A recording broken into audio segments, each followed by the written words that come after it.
রসে ভরা টসটসে এরকম ছোট মিষ্টি দেখলে কার না জিভে জল আসে বলুন। আসসালামু আলাইকুম, আমি ফারহানা নাসরিন, ফারহানা ফ্যামিলি ব্লগে আপনাদের জানাই স্বাগত।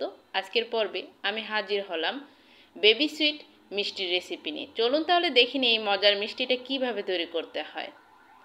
বেবি সুইট মিষ্টির জন্য আমি এখানে মেজারমেন্ট কাপের হাফ কাপ পরিমাণ গরু দুধ নিয়ে নিলাম, আর হাফ টেবিল চামচ পরিমাণ সুজি, হাফ টেবিল চামচ পরিমাণ ময়দা, আর সামান্য পরিমাণ এলাচ গুঁড়া, আর 2 চিমটি বেকিং পাউডার।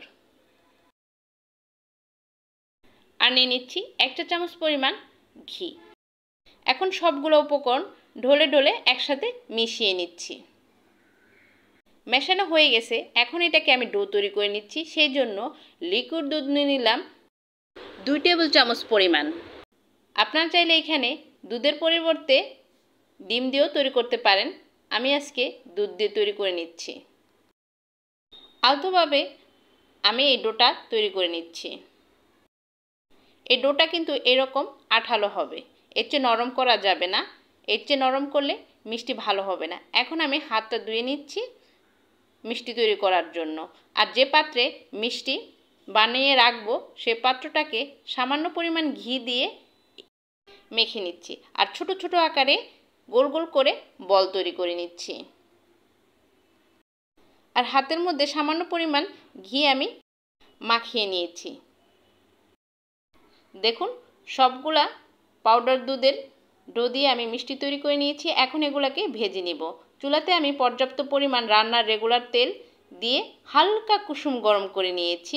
এখন সবগুলা মিষ্টি এর মধ্যে দিয়ে দিচ্ছি। মিষ্টির তেলটা কিন্তু একদম কুসুম থাকবে। দেখুন দেওয়ার পর হালকা হালকা বুদবুদ সৃষ্টি হচ্ছে। এখন হ্যান্ডেলটা ধরে এভাবে মিষ্টিগুলোকে আমি ঝুলিয়ে দিচ্ছি। দেখুন মিষ্টিগুলো উপরের দিকে ভেসে উঠেছে। এখন একটা ছাঁকনি দিয়ে এভাবে নেড়ে নেড়ে মিষ্টিগুলোকে ভেজে নিচ্ছি। প্রথমে আমি কিছুটা সাদা মিষ্টি তুলে নিব। আপনারা যারা নতুন এসেছেন আমার চ্যানেলে, প্লিজ আমার চ্যানেলটি এখনই লাইক দিয়ে আমার পাশে থাকুন।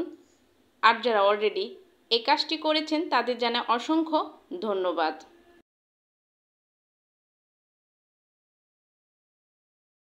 এখন আমি কিছু মিষ্টি ছাঁকনির সাহায্যে তেল থেকে তুলে নিচ্ছি।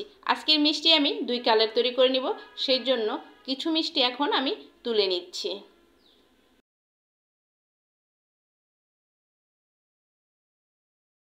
আর বাকি মিষ্টিগুলোকে আমি আরও লালচে করে ভেজে এর মধ্য থেকে তুলে নিচ্ছি। আর কিছু মিষ্টি আমি গোলাপ জামুন মিষ্টির মতো কালার করে তুলে নিচ্ছি।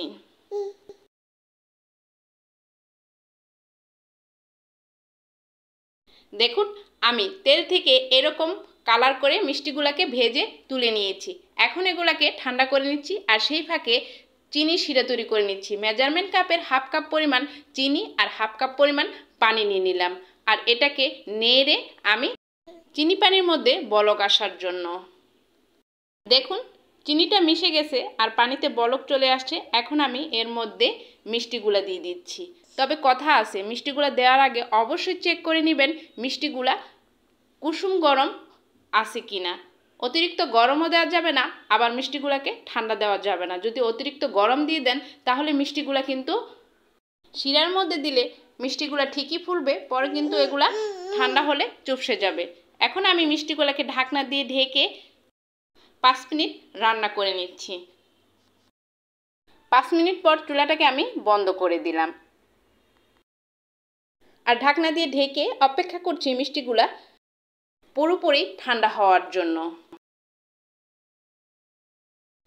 দেখুন মিষ্টিগুলা কিন্তু শিরা খেয়ে একদম ফুলে আছে, আর সেই সাথে তৈরি হয়ে গেল মজাদার বেবি সুইট।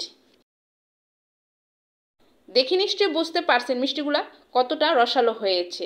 আশা করছি আজকের এই রেসিপিটি আপনাদের ভালো লেগেছে। ভালো লাগলে অবশ্যই ঘরে তৈরি করে খাবেন, ফ্যামিলি বন্ধুদের মাঝে শেয়ার করে দিবেন।